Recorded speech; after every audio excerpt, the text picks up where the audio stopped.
जब उत्तराखंड के सीएम और उत्तर प्रदेश के सीएम एक साथ नजर आए। हालांकि उत्तर प्रदेश उत्तराखंड में 2022 के अंदर चुनाव होने हैं, लेकिन मसला कुछ और था। 21 साल पहले जब उत्तराखंड उत्तर प्रदेश से अलग हुआ तो कुछ संपत्ति विवाद था, परिसंपत्ति को लेकर जो विवाद चल रहा था, लेकिन अब ये कहा जा रहा है कि उस समस्या का निराकरण कर लिया गया है। रिपोर्ट आप देखिए।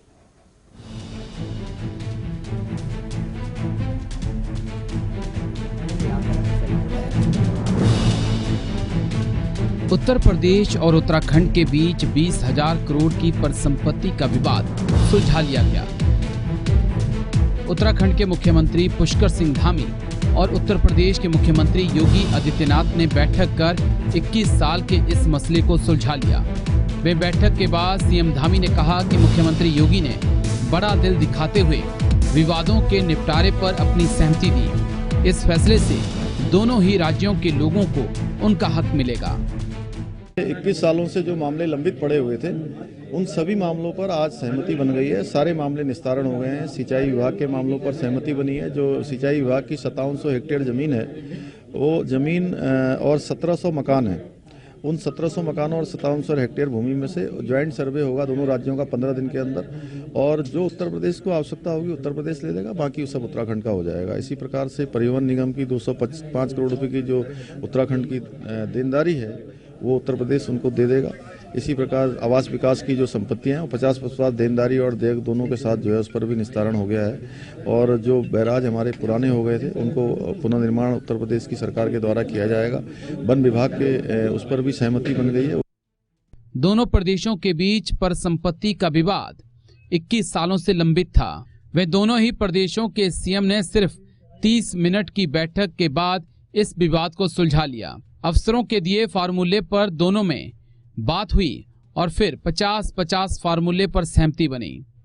मैं इसको लेकर वरिष्ठ पत्रकार प्रभात त्रिपाठी का मानना है कि दोनों प्रदेशों के मुख्यमंत्री की आपसी सहमति उत्तराखंड की जनता के लिए बड़ा उपहार है। तो ये लगभग 20,000 करोड़ की परिसंपत्ति का मामला था, एक बहुत बड़ा मामला था। ये पल भर में योगी आदित्यनाथ और एक युवा तेज तर्रार पुष्कर धामी जी के एक मतलब मार्गदर्शन में उत्तराखंड के लिए एक बहुत बड़ा उपहार है कि जो उत्तर प्रदेश की परिसंपत्तियां फंसी हुई थी, जिसमें उत्तरांचल का वन निगम का मामला था, एक रोडवेज बस स्टैंड का मामला था, एक होटल का मामला था, और भी अन्य संपत्तियां हैं, वो आज पूरी तरीके से विवाद समाप्त हो गया है। 21 साल से लंबित मामले के निपटारे को दोनों प्रदेशों के लिए अहम माना जा रहा है। इस फैसले के बाद से दोनों राज्यों को अपने हक की जमीन मिल जाएगी। 21 साल बाद आखिरकार यूपी सीएम योगी और उत्तराखंड सीएम पुष्कर सिंह धामी के नाम ये ऐतिहासिक सफलता लिखी गई, जिसमें उन्होंने दोनों प्रदेशों के बीच दशकों से पड़े परिसंपत्ति विवाद का आज खात्मा कर दिया। करोड़ों अरबों रुपए की प्रॉपर्टी दशकों से पड़ी हुई थी और उसका मालिकाना हक डिसाइड नहीं हो पा रहा था। आखिरकार इस मामले को दोनों मुख्यमंत्रियों ने मिलकर विराम दिया और ट्रिपल इंजन की सरकार काम आई। अब देखना होगा कि यूपी उत्तराखंड में कौन कौन सी परिसंपत्तियां किसके हिस्से में आती हैं। लखनऊ से वीडियो जर्नलिस्ट गौरव के साथ अनूप त्रिपाठी,